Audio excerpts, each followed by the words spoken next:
Hello student. पिछले video में हम लोगों ने देखा था कि किस तरह से पार्टिसिपेंट्स जो थे सिविल डिसऑबीडियंस मूवमेंट के, उसने इस आंदोलन को किस रूप में देखा था और जो बहुत सारे लोग इसमें भाग ले रहे थे तो उनके लिए स्वराज शब्द के मायने क्या क्या थे। ये सारा चीज़ हमने पिछले वीडियो में डिस्कस किया है, आपने देखा भी है। आज एक नया टॉपिक जो आपके बुक में अगला टॉपिक है, लिमिट ऑफ सिविल डिसऑबीडियंस मूवमेंट या लिमिटेशन ऑफ सिविल डिसऑबीडियंस मूवमेंट, या दूसरे शब्द में कहें अगर तो हम इस टॉपिक में हम ये जानेंगे कि सिविल डिसऑबीडियंस मूवमेंट जो इतने अच्छे तरीके से चल रहा था, जिससे जो चीज़ इस आंदोलन से उम्मीद किया जा रहा था वो पूरा नहीं हुआ, या यह आंदोलन असफल क्यों हुआ, या इसके फेलियर होने के रीजन क्या थे, है ना। तो आज हम इसी क्वेश्चन का आंसर ढूंढेंगे इस टॉपिक में कि आखिर हमारा वो क्या कमी था जिसके वजह से ये इतना बड़ा जो मास मूवमेंट था और जो इतने अच्छे तरीके से फ्लरिश हो रहा था वो किस तरह क्यों फेल हो गया, है ना। तो स्टूडेंट, इसमें हम कुछ चीज़ों पर फोकस करेंगे कि उस समय ये सब चीज़ जो है वो बाद में डिस्कस करेंगे, लेकिन पहले हम जान लेते हैं कि जो भारतीय राष्ट्रीय कांग्रेस थी, जो पार्टी थी, उसमें ज़्यादातर जो लोग थे उसके सदस्य वो हाई कास्ट के थे, ठीक है।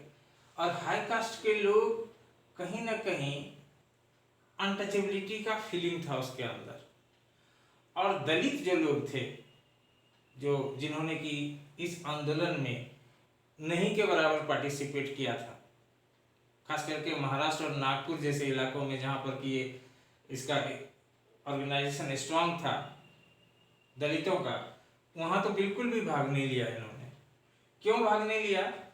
क्योंकि कांग्रेस के जो लीडर्स थे वो डरते थे कि अगर हमने दलितों को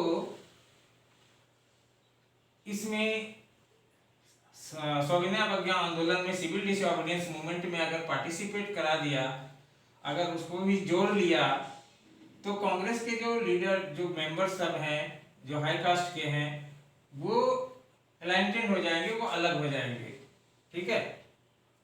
इस डर से दलित को वो पार्टिसिपेशन देना नहीं चाहते थे, या उतना इसको या कहे कि इग्नोर करते थे दलितों को। और यही वजह था कि बहुत सारे दलितों ने इसमें भाग नहीं लिया था। लेकिन कांग्रेस का विचार अलग था, ठीक है। कांग्रेस के लीडर्स जो थे वो अंदर ही अंदर ये फीलिंग थी उसके मन में कि दलित को हम ज़्यादा प्लेटफॉर्म नहीं दे सकते हैं, ज़्यादा उसको हम लाइमलाइट में नहीं ला सकते हैं, क्योंकि इससे होगा कि कांग्रेस के अंदर जो हाई कास्ट के लीडर्स हैं वो इससे नाराज हो जाएंगे और पार्टी टूट जाएगा, या कुछ ऐसा लग रहा था उनको, ठीक है। लेकिन गांधी जी का विचार अलग था। गांधी जी ने साफ कह दिया कि अगर हम दलित को साथ नहीं लेंगे, आने वाले 100 वर्ष में भी फिर हम आजादी नहीं प्राप्त कर सकते हैं। और गांधी जी ने उसके लिए बहुत प्रयास किया कि अनटचेबिलिटी को जड़ से खत्म किया जाए भारत से। ये अनटचेबिलिटी है ना, ये भारत के आजादी का एक बहुत बड़ा अभिशाप है। ये जब तक खत्म नहीं होगा तब तक भारत को आजादी मिलने वाली नहीं है। गांधी जी ओवरऑल सबको साथ लेकर आजादी प्राप्त करना चाहते थे, और गांधी जी ने दलितों के लिए, अपलिफ्टमेंट के लिए बहुत सारे काम किए। उसने सत्याग्रह किया, उसने जो दलित लोग थे, जो लो कास्ट के लोग थे, उसको हरिजन कहा। हरि मतलब भगवान, हरिजन भगवान का जो जन है, सब लोग तो भगवान के ही जन है, तो वो इसलिए उसको हरिजन कहा, है ना। और गांधी जी खुद भी टॉयलेट वगैरह साफ करते थे, साफ सफाई का काम करते थे, ताकि जो दलित लोगों के काम को है ना वो डिग्निटी मिल सके, ठीक है। सब लोगों को मन में वो फीलिंग डालना चाहते थे कि कोई काम छोटा बड़ा नहीं होता है, सब लोग एक तरह के हैं, और वो कांग्रेस के लोगों से भी कहते थे कि अपने मन में जो ये अनटचेबिलिटी वाला पाप है इसको समाप्त कर दें और अपना हृदय को बदलने काम कोई भी करे, सब इंसान एक ही है। ठीक है। तो गांधी जी इसके लिए काफी उसने प्रयास किया कि सब लोग साथ मिलकर, अगर हम किसी एकता होगा, सब लोग साथ मिलकर अगर तैयारी करेंगे, एफर्ट लगाएंगे, तभी आजादी मिल सकेगी। ठीक है। तो ये तो कांग्रेस और गांधी जी के विचार थे। लेकिन जो दलित लोग थे, दलित के जो ऑर्गेनाइजेशन थे, वो इस प्रॉब्लम का सॉल्यूशन अलग ढूंढना चाहते थे। उनको लगता था कि गांधी जी प्रयास कर रहे हैं, ठीक है, लेकिन कांग्रेस इसको मानेंगे नहीं और इस तरह से हमारा जो है हम हमेशा इग्नोर होते रहेंगे। हम दूसरा प्रॉब्लम दूसरे तरीके से इसको सॉल्व करना चाहते हैं। वो किस तरह से सॉल्व करना चाहता था? वो अपना रिजर्व सीट मांगता था, है ना। उसको राजनीतिक एम्पावरमेंट वो चाहता था। वो ऑर्गेनाइजेशन बनाने लगे थे अलग, कि हम अपना सब कुछ अलग कर लेंगे और तभी हमारा प्रॉब्लम सॉल्व होगा, नहीं तो इन लोगों के साथ हमारा प्रॉब्लम सॉल्व होने वाला नहीं है। डॉक्टर बी आर अम्बेडकर का भी यही विचार था। डिप्रेस क्लास के लिए उन्होंने अलग से एसोसिएशन बनाया था और डिमांड कर रहा था अलग सेपरेट इलेक्टोरेट का। यहां पे ध्यान देने वाला बात है, सेपरेट इलेक्टोरेट क्या होता है। बी आर अम्बेडकर अंग्रेजों के जो राउंड टेबल कॉन्फ्रेंस, जो सेकंड राउंड टेबल कॉन्फ्रेंस हुआ था, वहां पे बी आर अम्बेडकर ने अंग्रेजों के सामने या ब्रिटिश गवर्नमेंट के सामने अपना ये डिप्रेस क्लास एसोसिएशन वाला बात बोला था कि हमको सारा कुछ अलग कर दिया जाए।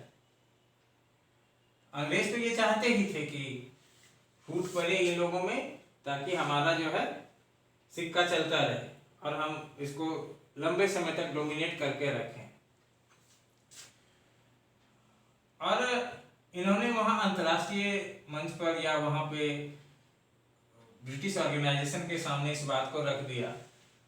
तो वहीं पे हमने बताया था पिछले वीडियो में कि वहीं पे गांधी जी और अंबेडकर के बीच में काफी विवाद हो गया था इस बात को लेकर। गांधी जी कभी भी नहीं चाहते थे कि इस तरह की बात को वो वहां बोले राउंड टेबल कॉन्फ्रेंस में, लेकिन उन्होंने कह दिया। अब क्या था, अंग्रेज बी आर अम्बेडकर की बातों पर ज्यादा फोकस करने लगा। जब इंडिया में आके वो इंडिया में भी वो जगह हमेशा कहता था कि अम्बेडकर अलग चाहता है तो उसको दे देना चाहिए। गांधी जी ने क्या कहा कि जब ये डिमांड ज्यादा जोर पकड़ने लगा, अंग्रेज इनके बातों को, अम्बेडकर की बातों को ज्यादा ध्यान देने लगे, तो गांधी जी ने कहा कि अगर ऐसा सेपरेट इलेक्टोरेट का बात करेगा अम्बेडकर तो हम भूख हड़ताल कर देंगे और तब तक करेंगे जब तक कि मरने जाए, है ना। ये बात कभी भी हम बर्दाश्त नहीं करेंगे, क्योंकि एक तो मुस्लिम लीग अलग सेपरेट इलेक्टोरेट का मांग कर रहा था, ये अम्बेडकर अलग से इसका इलेक्टोरेट का मांग, सेपरेट इलेक्टोरेट का मांग कर रहा था। अब था कि यहाँ पे एक बात और समझ लीजिए कि सेपरेट इलेक्टोरेट क्या होता है। जिस तरह से कि पाकिस्तान, मुस्लिम लीग ने पाकिस्तान का मांग किया था कि हमको सेपरेट इलेक्टोरेट चाहिए, तो वो पाकिस्तान के रूप में उसने ले लिया, यानी अलग देश। उसी तरह से बी आर अम्बेडकर एक अलग देश मांग रहे थे दलितों के लिए, और गांधी जी कहाँ सबको जोड़ने का प्रयास कर रहे थे और ये सब लोग अलग होने का बात कर रहे थे। तो क्या इस तरह से उनको, गांधी जी को लगा कि ये जो इंटीग्रेशन है, सोशल इंटीग्रेशन, वो तो बिल्कुल खत्म हो जाएगा, स्लो हो जाएगा और आज़ादी जो है हमसे कोसों दूर होते जाएगी। और इसी वजह से गांधी जी ने कहा कि हम मर जाएंगे लेकिन ये स्वीकार नहीं करेंगे।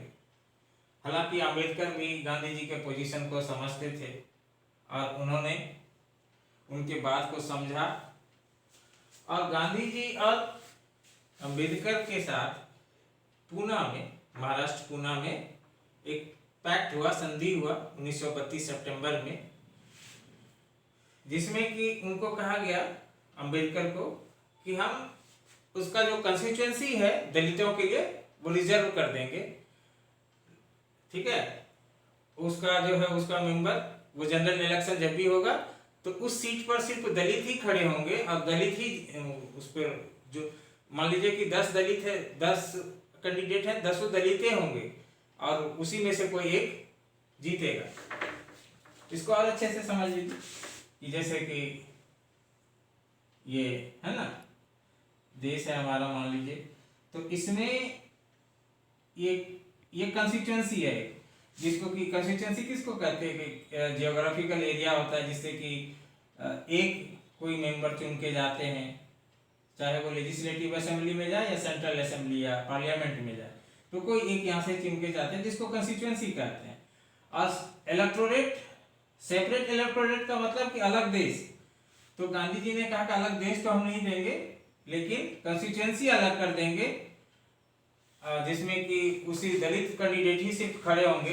आपको पता है कि पिछले क्लास में हम 9th में बताए थे कि दलितों का पूरे भारत में जब ये नेशनल असेंबली ये होता है जनरल इलेक्शन सेंट्रल का, तो उसका 84 सीट रिजर्व है, बताए थे क्लास 9 में, याद होगा। ये उसी समय की बात है, इसी पूना पैक्ट के कारण ये जो इसको सीट रिजर्व किया गया था दलितों के लिए। तो ये मामला अलग हो गया, इसमें एसोसिएशन हो गया। कास्ट बेसिस, जो कास्ट के आधार पे जो विचारधारा में अंतर था अंबेडकर और गांधी जी की वजह से, तो इस वजह से जो विभेद था मन में, जो भेद था, जो डिवीजन था, वो सारा सॉल्व हो गया पूना पैक्ट में। ये कास्ट वाला सिस्टम अलग हो गया। अब है रिलीजन, धर्म। धर्म भी एक अलग मैटर हो गया था उस समय। स्टूडेंट, आपको याद होगा कि हमने बताया था नॉन कॉपरेशन मूवमेंट जब शुरू हुआ था, तो उसमें खिलाफत और ये नॉन कॉपरेशन मूवमेंट दोनों एक साथ शुरू हुआ था, जिसमें कि हिंदू और मुस्लिम दोनों एक साथ संघर्ष कर रहे थे, अंग्रेजों के खिलाफ थे। लेकिन सिविल डिसोबीडियंस मूवमेंट में मुस्लिम जो है वो अलग हो रहा था, वो फ्रीडम मूवमेंट से धीरे धीरे अपने आप को अलग करते जा रहा था। ये क्वेश्चन जरूर आता है 5 नंबर का कि दोनों में क्या अंतर है, नॉन कॉपरेशन मूवमेंट और सिविल डिसोबीडियंस मूवमेंट में। तो वहाँ पे आप जरूर इस बात को लिखिएगा कि यहाँ पे जो है मुस्लिम वो अलग हो रहे थे, उसका सपोर्ट जितना चाहिए था वो नहीं मिल रहा था। कारण था कि जब खिलाफत मूवमेंट और ये नॉन कॉपरेशन जब चल रहा था, जैसे ही ये आंदोलन खत्म हुआ, गांधी जी ने 1922 में स्थगित कर दिया इसको, उसके बाद से ही बहुत सारे रिलीजियस ऑर्गेनाइजेशन बनने लगे थे। यानी पहले से भी थे लेकिन एक्टिव ज़्यादा होने लगे थे रिलीजियस ऑर्गेनाइजेशन। और ये रिलीजियस ऑर्गेनाइजेशन क्या कर रहा था कि शक और अविश्वास का माहौल तैयार कर रहा था।